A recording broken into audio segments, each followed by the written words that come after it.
I only had one more conversation with Maurice Bleifeld, and it was also a pip. A term has gone by. It is now April 1968, and being the first Friday of the month, it is the day at Martin Van Buren High School officially designated as Meet Your Principal Day. Nobody really wants to meet their principal except a few drips and drones and straight-A students. The whole idea is to stay as far away from your principal as humanly possible. But I belong to a group called Students Against Militarism. And we are, at the height of the Vietnam War years, wanting to become an official club at the school. We already have a teacher eager to be our advisor. What we don't have is school permission. Despite the war's lack of popularity by 1968, we are still considered controversial by the New York City Board of Education. About a dozen of us sit in a large, round table, at a table in a first-floor meeting room that is rarely used. The late afternoon spring sun shines through the large windows, warming our young faces. The boys' hair is ragged, but not really long. We're not especially rebellious looking. We introduce ourselves in turn. Thankfully, Mr. Bleifeld does not seem to remember me from last fall's bathroom incident. With some formality and seriousness, we inform the principal that we are against the war in Vietnam and wish to study the role of militarism in society, to invite anti-war speakers to our group, and to travel to protest marches together. Mr. Bleifeld listens to our proposal intently. Then he stands up to speak. Boys and girls, for and against are very big concepts. I feel you are young and your minds are just opening up to these issues, and you should be open to different points of view.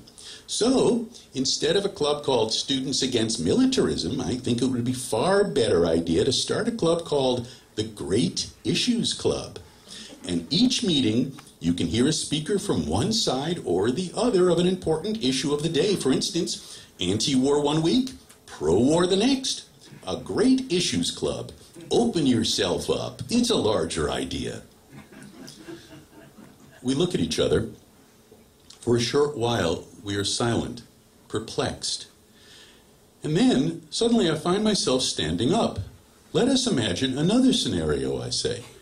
Let us imagine that you belong to an organization of high school principals, and there is a terrible problem you gathered together to discuss.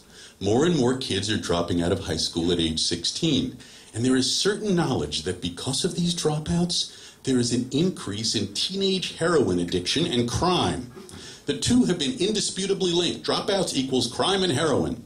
Well, you wouldn't go around the meeting of principals and say, we should be open-minded about this. Perhaps there are two sides of the issue. Let us discuss. Maybe dropping out of school isn't so bad. Maybe crime and drug addiction are okay. No. You would believe in your heart and your mind that dropping out of school was an evil and that you were dead set against it. And that is exactly how we feel about the war in Vietnam.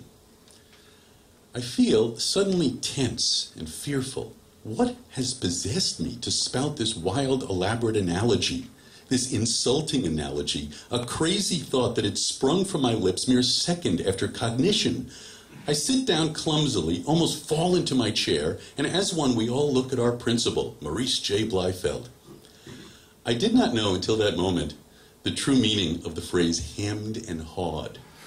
But that is what Mr. Bleifeld does. Well, he says, I think we've just about run out of time here, students. And he bid us a good day. When we reach the hall, we're all smiling shyly at first and then broadly. One boy laughs with raucous joy. It is a good day. About a month later, we got our Students Against Militarism Club. Now, has my life been full of Mr. Bleifelds after high school? I'm afraid not. Oh, sure, there have been a few straw man authority figures who passed my way, and occasionally I've told one or two of them off about what I thought was an annoying rule or a regulation, but the Mr. Bleifelds of my adult world have been sadly few and far between. Yet there is one more critical question to ask. Where is that brave, funny, crazy, fearless boy of 1968? Did he get lost in the slow tumble toward adulthood? And can I get some of him back? Thank you.